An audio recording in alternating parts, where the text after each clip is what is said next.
হঠাৎ আমার শীতের চালটা পেন শুরু হয়, ওই থেকে তারপরে আমার ধরা পড়ে ক্যান্সার। তারপরে আমার ছেলে কি করলো, ভেলোরে ধরা পড়লো। আমি তখন পুরো বিছানা সজ্জা ছিলাম, আমাকে কোলে করে নিয়ে বাথরুম পায়খানা সব জায়গায় নিয়ে যেতে হতো।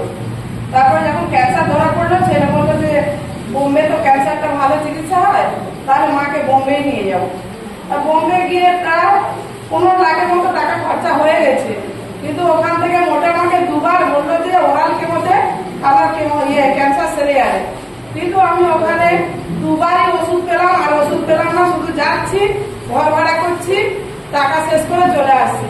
তারপর আমার এখানকার একটা দাদা আমাকে সন্ধান দিল, আমার একটা বান্ধবীর পর, বলে দিদি তুমি এই ওষুধটা খেয়ে দেখতে পারো। তারপর আমি ওনাকে সঙ্গে নিয়ে এখানে এলাম, এসে পলাশদা আছে, পলাশদার সূত্রে আমি এলাম, এসে ওই ওষুধ খেয়ে আমি 1 মাসের মধ্যে মোটামুটি দেয়াল ধরে ধরে হাঁটতাম।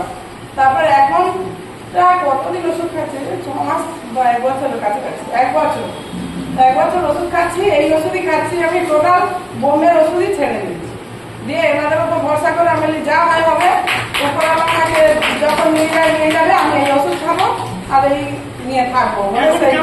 কেমন আছেন? কি সমস্যা হচ্ছে? কোনো সমস্যা এখন মোটামুটি একদম হাঁটতে পারতাম না, তো এখন হাঁটছি, মানে কোমরটা একটু টান হয়ে আছে, এছাড়া আদার্স কোনো খাওয়া দাওয়া ঘুম বা শরীরের যে বল একটা রান্না করা, হ্যাঁ আছে একদম। আমার বাড়িতে রিলেটিভ আসুক নাই আসুক, রান্না বাড়া বৌমা হয়েছে, বৌমাকে তোমার রান্না টান্না করতে হবে না, ও আমি রান্না বাড়া সব করি।